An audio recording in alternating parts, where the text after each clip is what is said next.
రాజమహేంద్రవరంలో రోడ్కమ్ రైలు వంతెన పైనుంచి ఏఈ కుటుంబం గోదావరిలోకి దూకి ఆత్మహత్యాయత్నానికి పాల్పడింది. పేటాపురం పంచాయతీరాజ్ ఏఈ నూకరాజు తన కారును వంతెనపై వదిలి గోదావరిలోకి దూకారు.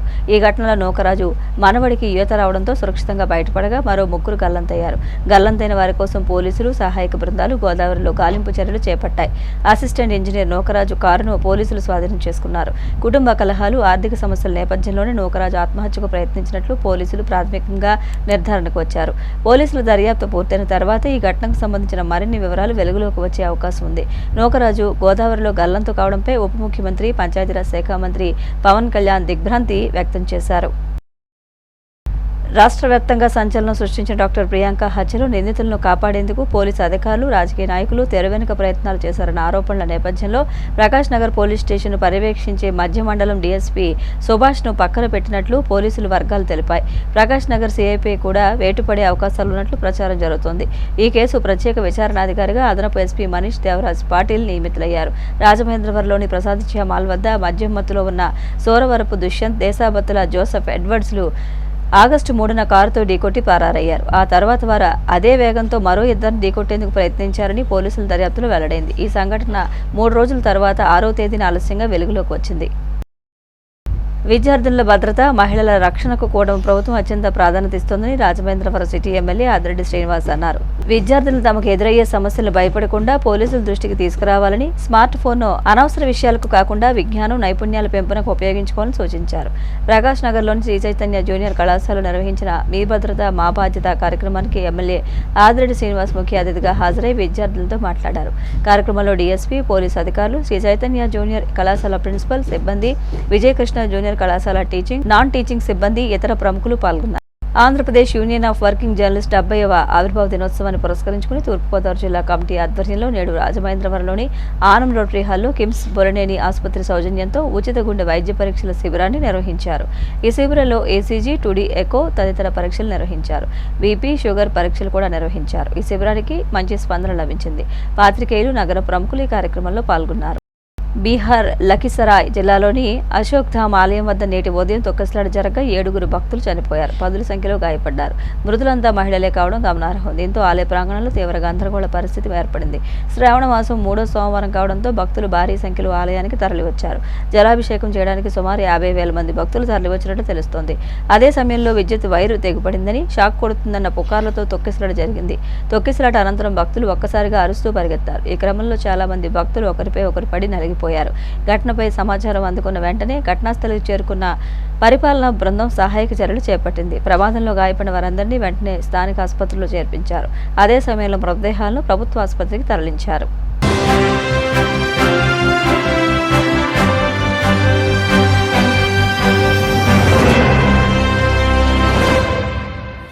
నమస్కారం, మీరు చూస్తున్నది CCC డిజిటల్ 230 న్యూస్ బులెటిన్. ఈనాటి వార్తలకు ముందుగా ముఖ్యాంశాలు. మహదేవపట్నంలో శ్రీ రామలింగేశ్వర స్వామివారి ఆలయ పునర్నిర్మాణానికి శంకుస్థాపన. ప్రత్యేక పూజలు నిర్వహించిన డిప్యూటీ స్పీకర్ ఉండి ఎమ్మెల్యే రఘురామ.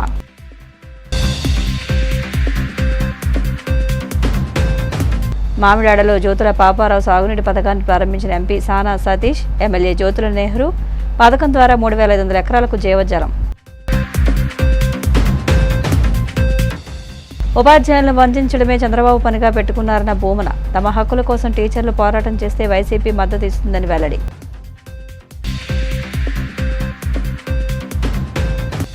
డిఎస్సీ అక్రమాలను కప్పిపుచ్చేందుకు కూటమి ప్రభుత్వం ఏపీపీఎస్సీ అంశాన్ని తెరపైకి తెస్తోంది. మండిపడ్డ వైసీపీ రాష్ట్ర అధికార ప్రతినిధి పొత్తా శివశంకర్.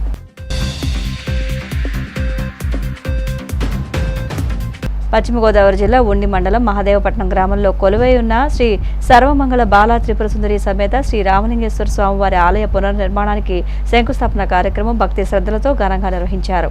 తొలుత 8 మంది జంటలతో ప్రత్యేక పూజలు నిర్వహించిన అనంతరం ప్రతిష్టా మహోత్సవం చేపట్టారు. ఈ కార్యక్రమానికి ముఖ్య అతిథిగా రాష్ట్ర ఉప సభాపతి కనుమూరి రఘురామకృష్ణరాజు పాల్గొని స్వామివారికి ప్రత్యేక పూజలు నిర్వహించారు. ఆలయ పునర్నిర్మాణానికి ఉపసభాపతి కనుమూరి రఘురామకృష్ణరాజు ఆధ్వర్యంలో ప్రభుత్వ నిధుల నుంచి 1,33,00,000, గ్రామస్తుల సహకారంతో 67 లక్షలు సమకూరినట్లు ఆలయ చైర్మన్ వేగి వేగ్నేసిన శివరామరాజు తెలిపారు. మొత్తం 2 కోట్ల రూపాయల వ్యయంతో ఆలయ పునర్నిర్మాణ పనులను ప్రారంభించినట్లు ఆయన వెల్లడించారు. ఆలయ పునర్నిర్మాణానికి సుమారు 3 కోట్ల వరకు వ్యయం అవుతుందని, గ్రామస్తులు, భక్తులు తమ వంతు సహాయ సహకారాలు అందించి ఆలయ నిర్మాణాన్ని విజయవంతం చేయాలని వారు కోరారు. ఆనందంగా పాల్గొని దిగ్విజయం చేసినందుకు భక్తులందరికీ పేరు పేరున ధన్యవాదాలు.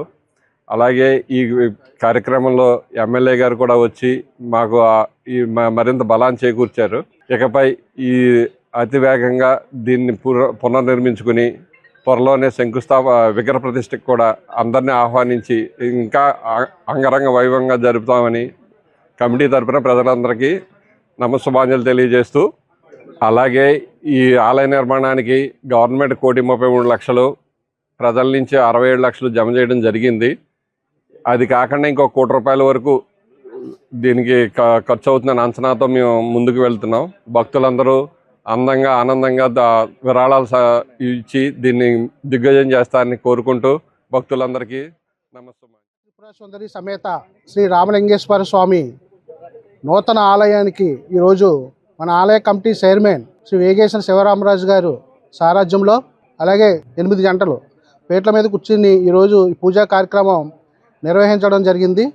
మరి ఇది ఈరోజు ఎంతో అట్టాసంగా గ్రామం అంతా కూడా తరలి వచ్చి ఈరోజు ఈ శంకుస్థాపన కార్యక్రమంలో పాల్గొన్నారు మొత్తం ప్రజలందరూ కూడా. అలాగే ఈ యొక్క కార్యక్రమానికి ముఖ్య అతిథిగా మన గౌరవ శాసనసభ్యులు డిప్యూటీ స్పీకర్ శ్రీ కనుమూరు రఘురామకృష్ణరాజు గారు వచ్చి కొబ్బరికాయ కొట్టి స్వామివారి ఆశీస్సులు తీసుకుని మరి ఆయన యొక్క అండదండలు ఈ గ్రామానికి, అలాగే ఈ యొక్క నూతన కమిటీకి, అలాగే ఈ యొక్క ఆలయ నిర్మాణానికి కూడా ఆయన పూర్తి ఆశీస్సులు అందజేస్తారని ఇప్పుడే చెప్పి వెళ్ళడం జరిగింది. అలాగే మరి ఈరోజు ఈ యొక్క శంకుస్థాపన కార్యక్రమంలో మరి ఈ యొక్క గ్రామంలోనే కాకుండా ఇవాళ హైదరాబాద్ కానీ, విశాఖపట్నం కానీ, బెంగళూరు కానీ చుట్టుపక్కల ఈ గ్రామం నుంచి నివసిస్తున్న ప్రముఖులందరూ కూడా ఈరోజు ఈ గ్రామానికి వచ్చి ఈ యొక్క శంకుస్థాపన కార్యక్రమంలో పాల్గొన్నందుకు ప్రతి ఒక్కరు కూడా మాదేపట్నం గ్రామం తరపున హృదయపూర్వక కృతజ్ఞతలు, ధన్యవాదాలు తెలియజేస్తున్నా. అలాగే ఈ యొక్క నిర్మాణానికి మన గౌరవ శాసనసభ్యులు ప్రభుత్వం ద్వారా 1,33,00,000 నిధులు తీసుకురావడం జరిగింది. అలాగే గ్రామం నుంచి మన శివరామరాజు గారి ఆధ్వర్యంలో 67 లక్షల రూపాయలు కూడా డిపాజిట్ చేశారు. సుమారు 2 కోట్ల రూపాయలు ఇప్పటికే దీని నిమిత్తం డబ్బు జమ అవ్వడం జరిగింది.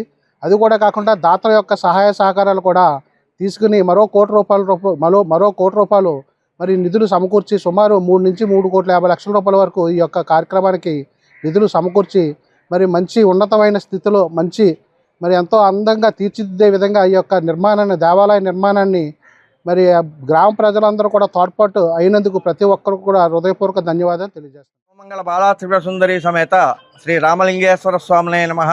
మహదేవపట్నం గ్రామస్తులకు నా నమస్సుమాంజలు.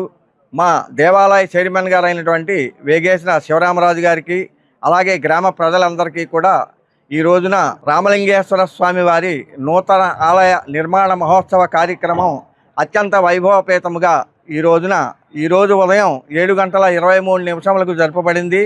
భక్తులందరూ కూడా, గ్రామస్తులంతా కూడా అతి ఉత్సాహంతో ఈ కార్యక్రమాల్లో పాల్గొని నమస్సుమాంజలు వాళ్ళందరూ కూడా అందించారు. రఘురామకృష్ణరాజు గారు వచ్చారు, అలాగే కార్యక్రమాన్ని విజయవంతం చేశారు. వారందరికీ కూడా నా ధన్యవాదాలు తెలియజేస్తున్నాను. కాకినాడ జిల్లా జగ్గంపేట మండలం మామిడాడలో 3.82 కోట్లతో నిర్మించిన జ్యోతుల పాపారావు సాగునీటి పథకాన్ని ఎమ్మెల్యే జ్యోతుల నెహ్రూ అధ్యక్షతన రాజ్యసభ సభ్యుడు సానా సతీష్ ముఖ్య అతిథిగా హాజరై ప్రారంభించి రైతులకు అంకితం చేశారు. ఈ పథకం ద్వారా సుమారు 3,500 ఎకరాల ఆయకట్టు సాగునీరు అందనుంది. మామిడాడ, ఇర్రిపాక, నరేంద్రపట్నం, మర్రిపాక, గొల్లలగుంట గ్రామాలకు చెందిన రైతులకు ఈ పథకం ప్రయోజనం చేకూర్చనుంది. ఈ సందర్భంగా ఎమ్మెల్యే జ్యోతుల నెహ్రూ మాట్లాడుతూ తమ పెద్ద తండ్రి జ్యోతుల పాపారావు ఈ ప్రాంతంలో కనీసం 1,600 ఎకరాలకైనా సాగునీరు అందించాలనే లక్ష్యంతో కృషి చేశారని తెలిపారు. ఆయన ఆశయాన్ని నెరవేర్చేందుకు ఈ సాగునీటి పథకానికి శ్రీకారం చుట్టినట్లు చెప్పారు. రాజ్యసభ సభ్యుడు సానా సతీష్ మాట్లాడుతూ జ్యోతుల నెహ్రూ 1994 నుంచి నిరంతరం రైతుల సంక్షేమం కోసం పనిచేస్తున్నారని కొనియాడారు. తక్కువ వ్యయంతో ఎక్కువ ఆయకట్టు సాగునీరు అందించడం ఆయన ప్రత్యేకతగా అభివర్ణించారు. హైదరాబాద్ లో ఉన్న ఇక్కడికి నాకు వచ్చి అన్ని రకాలుగానే కూడా సహకరించినటువంటి సతీష్ గారు అని చెప్పేసి ఈ సందర్భంగా మీ అందరికీ మనవి చేస్తున్నా. అటువంటి ఎక్కడ రాజకీయ పార్టీలతో సంబంధం లేదు, నేను ఏ పార్టీలో ఉన్నా నా పని డాడీ ఇది నీకు ఇది అని చెప్పి వెళ్ళినటువంటి మనిషి సతీష్ బాబు.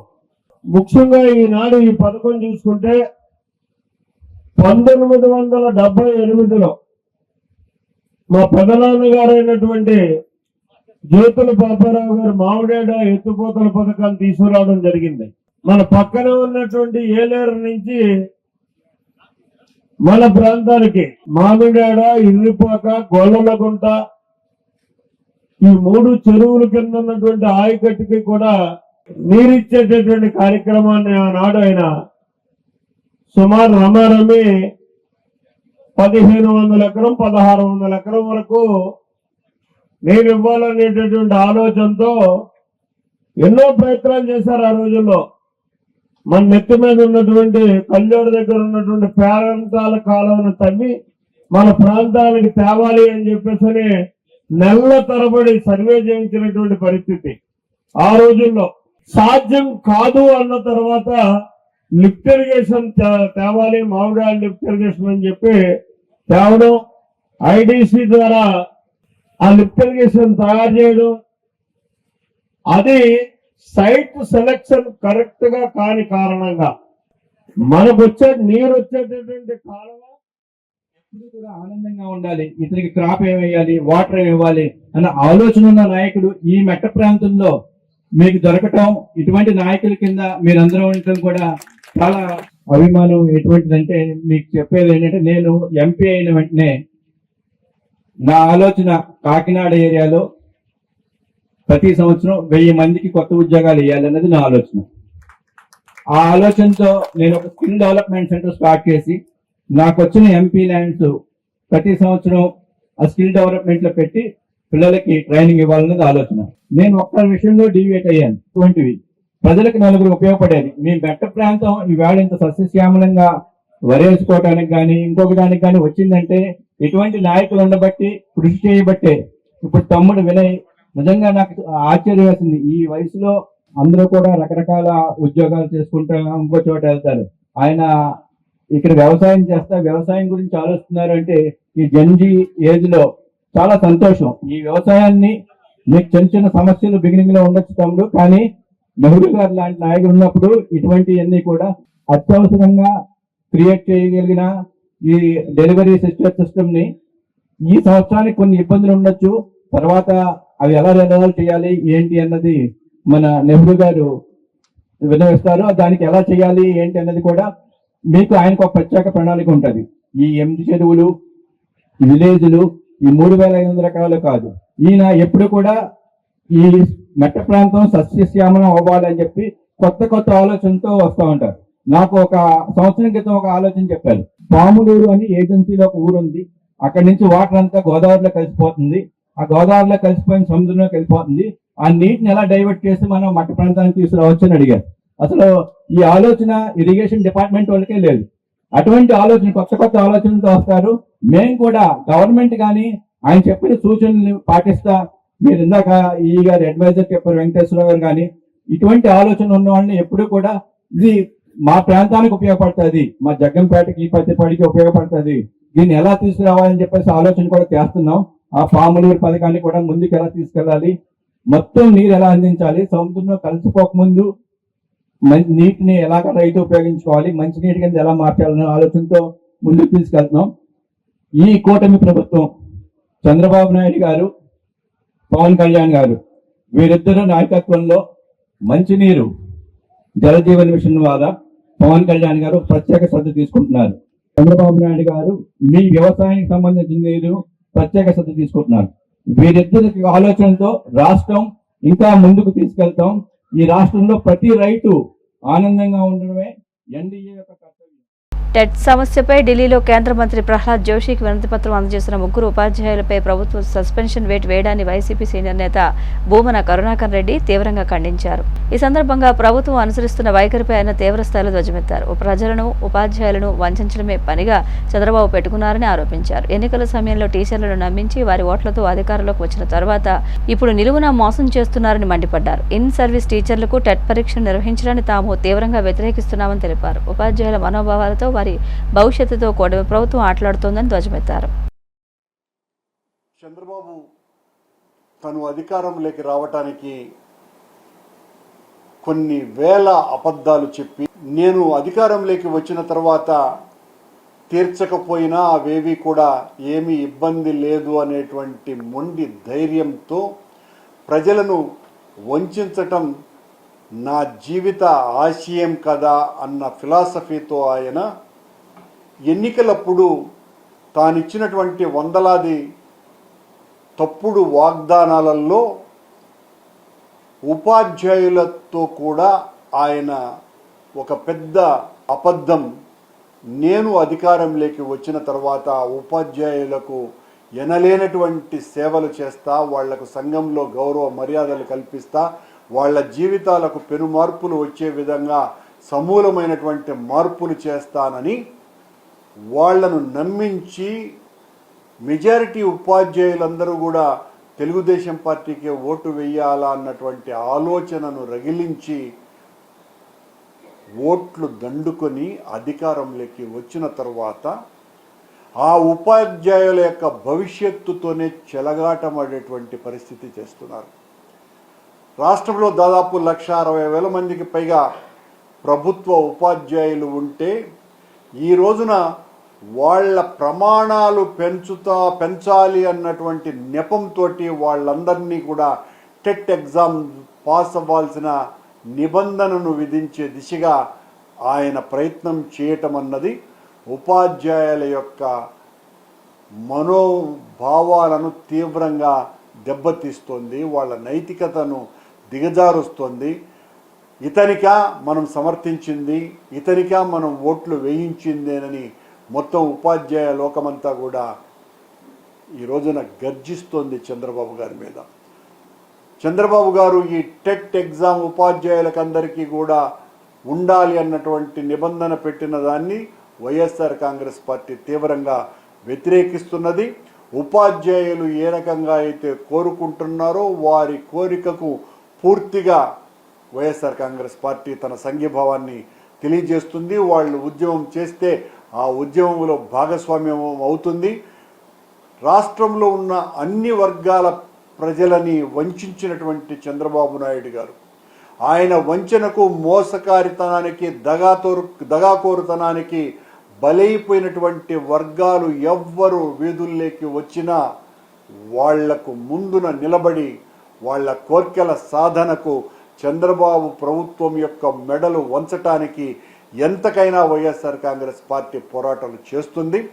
ప్రతిభావంతులైనటువంటి వాళ్ళు, సంఘాన్ని ప్రభావితం చేసేటువంటి వాళ్ళు, లక్షలాది మంది విద్యార్థుల భవిష్యత్తును తీర్చిదిద్దేటువంటి ఉపాధ్యాయుల పట్లనే ఇంత అరాచక పోకడలతో వ్యవహరిస్తున్నటువంటి చంద్రబాబు ప్రభుత్వ తీరును వైఎస్ఆర్ కాంగ్రెస్ పార్టీగా తీవ్రంగా వ్యతిరేకిస్తున్నాం. వాళ్లకు అండగా నిలబడతాం. వాళ్ళు చేసేటువంటి పోరాటంలో భాగస్వాములవుదాం. చంద్రబాబు తను పెట్టినటువంటి నిబంధనను వెనక్కి తీసుకునేంత వరకు కూడా ఉపాధ్యాయుల పక్షాన నిలబడి వాళ్ళ ఉద్యమానికి సహకరిస్తూ నిరంతరం వాళ్ళ కోరికల సాధన కోసమని వైఎస్ఆర్ కాంగ్రెస్ పార్టీ తోడుగా ఉంటుంది అన్నటువంటి బాసట వాళ్లకు కలిగిస్తామని ఈ సందర్భంగా తెలియజేస్తున్నాను. డిఎస్సి నియామకాల్లో జరిగిన అవకతవకలపై ప్రభుత్వం సమాధానం చెప్పాల్సిందేనని వైసీపీ రాష్ట్ర అధికార ప్రతినిధి పుత్తాల శివశంకర్ స్పష్టం చేశారు. డిఎస్సి వ్యవహారం నుంచి ప్రజల దృష్టిని మళ్లించేందుకే ఏపీపీఎస్సీ అంశాన్ని తెరపైకి తీసుకొస్తున్నారని మండిపడ్డారు. సిట్ నివేదిక, 7 సిఎఫ్ఎస్ల ల్యాబుల నివేదికలు ఇప్పటికే కీలక విషయాలను స్పష్టం చేశాయని తెలిపారు. డిఎస్సి అక్రమాలకు బాధ్యత వహిస్తూ విద్యాశాఖ మంత్రి నారా లోకేష్ రాజీనామా చేయాలని శివశంకర్ డిమాండ్ చేశారు. డిఎస్సి అయి అక్రమంగా తమ వారికి పోస్టులు కట్టబెట్టారు, ఇది పెద్ద స్కామ్ అనేటువంటిది ప్రపంచవ్యాప్తంగా వెలుగులోకి వచ్చింది. వైఎస్ఆర్ కాంగ్రెస్ పార్టీ ధర్నాల వల్ల, అదేవిధంగా జగన్మోహన్ రెడ్డి గారి ప్రెస్ మీట్ ఆధారాలతో సహా బయటపెట్టిన తర్వాత, అదే సమయంలో నీటిలో జరిగినటువంటి అవకతవకలపై కేంద్ర మంత్రి ధర్మేంద్ర ప్రధాన్ రాజీనామా చేసిన తర్వాత ఆంధ్రప్రదేశ్లో కూడా విద్యాశాఖ మంత్రి నారా లోకేష్ రాజీనామా చేయాలని రాజకీయ పార్టీలే కాకుండా సామాన్య వ్యక్తులు కూడా ఎక్కడ చూసినా 2-3 కలిస్తే ఇదే చర్చ జరుగుతూ ఉంది. ఇక పూర్తిగా డ్యామేజ్ అయింది, అవకతవకలన్నీ బట్టబయలయ్యాయి. అదే సమయంలో ఇక 17వ తారీఖు నుంచి అసెంబ్లీ సమావేశాలు నడుస్తూ ఉన్నాయి. అసెంబ్లీ సమావేశాల్లో జగన్మోహన్ రెడ్డి గారికి సమయం ఇవ్వకుండా అదేవిధంగా ఈ నెల 22వ తారీఖున మెగాస్టార్ చిరంజీవి పుట్టినరోజు సందర్భంగా పశ్చిమ గోదావరి జిల్లా నరసాపురం పట్టణంలో చిరు పవన్ యూత్ ఆధ్వర్యంలో జన్మదిన వారోత్సవాలు ఘనంగా నిర్వహిస్తున్నారు. మెస్సమ్మ హాస్పిటల్లో నర్సులకు చిరు పవన్ ఫ్యాన్స్ ఆధ్వర్యంలో ప్రభుత్వ విప్ నర్సాపురం ఎమ్మెల్యే బొమ్మిడి నాయకర్ చేతుల మీదుగా చీరలు పంపిణీ చేశారు. ఈ సందర్భంగా నాయకర్ మాట్లాడుతూ చిరంజీవి ఇదే హాస్పిటల్లో పుట్టడం నరసాపురానికి ఎంతో పేరు ప్రఖ్యాతులు వచ్చాయన్నారు. ఈ హాస్పిటల్లో పుట్టిన ఎంతో మంది ఉన్నత స్థానాల్లో ఉన్నారని అన్నారు. ఈ కార్యక్రమంలో మహిళా కమిషన్ మాజీ సభ్యురాలు డాక్టర్ సిరిగినేడి రాజలక్ష్మి, చిరు పవన్ యువత జిల్లా ప్రెసిడెంట్ కోపలి శ్రీను, నరసాపురం నియోజకవర్గ ప్రెసిడెంట్ పోలిశెట్టి సాంబ, సెక్రటరీ చెన్నం శెట్టినాగు, జనసేన నాయకులు కోటి, దివి సత్యన్, చిరు పవన్ యూత్ అభిమానులు పాల్గొన్నారు. ఈ రోజున ఇక్కడ శారీస్ పంపిణీ కార్యక్రమం పెట్టారు. ప్రత్యేకంగా ఇక్కడ ఉన్నటువంటి డాక్టర్ సిస్టర్స్ అందరికీ కూడా, ఎందుకంటే మరి మెగా చిరంజీవి గారు ఆయన పుట్టినరోజు సందర్భంలో మరి ఈ రోజున ఇక్కడ ఈ కార్యక్రమం ఏర్పాటు చేయడం జరిగింది. అంటే చిరంజీవి గారు పుట్టినరోజు వస్తుందంటే మన ఆంధ్ర రాష్ట్రమే కాదు, తెలుగు రాష్ట్రాలే కాదు, యావత్ భారతదేశం కూడా ప్రతి ఒక్కరూ కూడా పండుగ చేసుకునే రోజు చిరంజీవి గారు పుట్టినరోజు. మరి ఆయన ఒక చలన చిత్ర పరిశ్రమలో తనకంటే ఒక ప్రత్యేకతను ఏర్పాటు చేసుకుని తన ద్వారా మరి వేలాది మందికి సినీ పరంగా అవ్వచ్చు, అదేవిధంగా వేరే ఇండస్ట్రీస్లో కూడా రాణించే విధంగా కూడా ఆయన సహకరించిన తీరు, అంటే ప్రతి ఒక్కరికి కూడా ముందుకు తీసుకెళ్లే విధంగా కూడా ఆయన సహకరించడం, మరి అలాంటి మహోన్నత వ్యక్తి.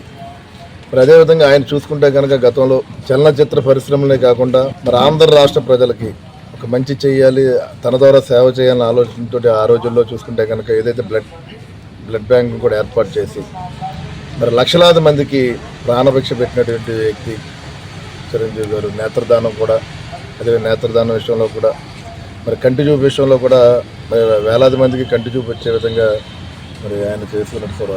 అదేవిధంగా ఆయన తనయుడు కూడా ఏదైతే గతంలో మన కోవిడ్ సమయంలో మరి ఆంధ్ర రాష్ట్ర ప్రజలందరూ కూడా ఇబ్బంది పడుతున్నప్పుడు, ప్రాణాలు పోగొట్టుకున్న పరిస్థితుల్లో ఈ రెండు రాష్ట్రాలకి కూడా, అటు తెలంగాణ రాష్ట్రానికి అదేవిధంగా ఆంధ్ర రాష్ట్రానికి కూడా మరి చరణ్ బాబు గారు మరి ఆక్సిజన్ సిలిండర్లను కూడా ఆయన ఏర్పాటు చేసిన పరిస్థితి మనందరూ కూడా మాట్లాడుకోవాల్సిన అవసరం ఉంది.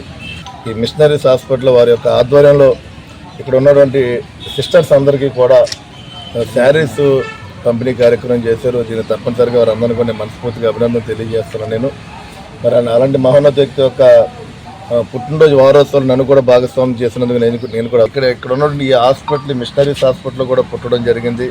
నిజంగా ఈ మిషనరీస్ హాస్పిటల్లో కూడా చాలామంది మహోన్నత వ్యక్తులు ఇవాళ మంచి పొజిషన్లో ఉన్నటువంటి ఆయన అలా మేజిస్ట్రేట్ గారు, చాలామంది కృష్ణరాజు గారు, మరి మన ఎంపీగా ఉన్నటువంటి మరి ఇప్పుడు చిరంజీవి గారు, చాలామంది ఇక్కడ పుట్టడం జరిగింది. నిజంగా ఇది మిషనరీస్ అనేది గతంలో కూడా చూసుకుంటే కనుక ఇది ఒక నరసాపురమే కాకుండా చుట్టుపక్కల జిల్లాలు, కృష్ణా జిల్లా కానీ, ఈస్ట్ గోదావరి జిల్లా కానీ, మరి అక్కడి నుంచి అందరూ కూడా పేషెంట్స్ వచ్చి ఇక్కడ మరి ఈ హాస్పిటల్లో డెలివరీస్ అయిన సందర్భం మనం మాట్లాడుకోవాల్సిన అవసరం ఉంది.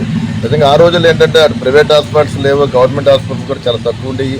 మరి ప్రత్యేకంగా మిషనరీస్ ద్వారా ఏర్పాటు చేసినటువంటి ఈ హాస్పిటల్లో మరి లక్షలాది మంది ఇక్కడ డెలివరీస్ జరిగి ఉంటాయని చెప్పి ఈ సందర్భంగా తెలియజేస్తుంది. మిషనరీస్ కూడా మనస్ఫూర్తిగా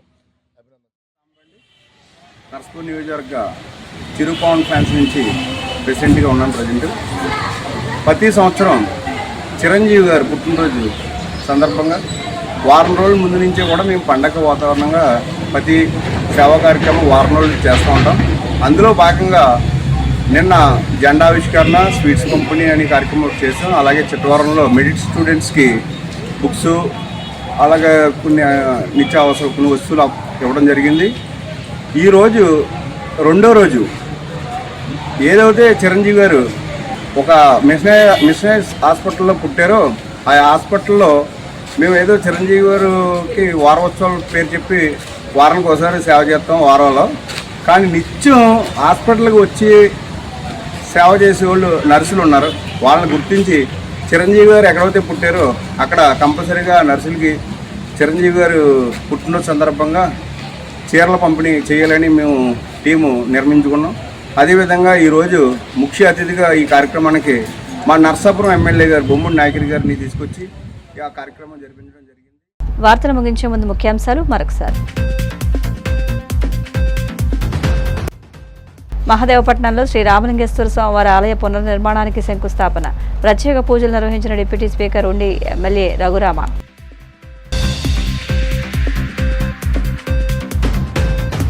మామిడాడలో జ్యోతుల పాపారావు సాగునీటి పథకాన్ని ప్రారంభించిన ఎంపీ సానా సతీష్, ఎమ్మెల్యే జ్యోతుల నెహ్రూ.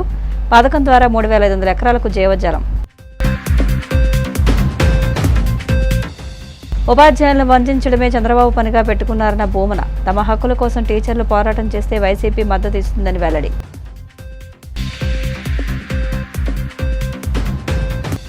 డిఎస్సీ అక్రమాలను కప్పిపుచ్చేందుకు కూటమి ప్రభుత్వం ఏపీపీఎస్సీ అంశాన్ని తెరపైకి తెస్తోంది. మండిపడ్డ వైసీపీ రాష్ట్ర అధికార ప్రతినిధి పొత్తాల శివశంకర్.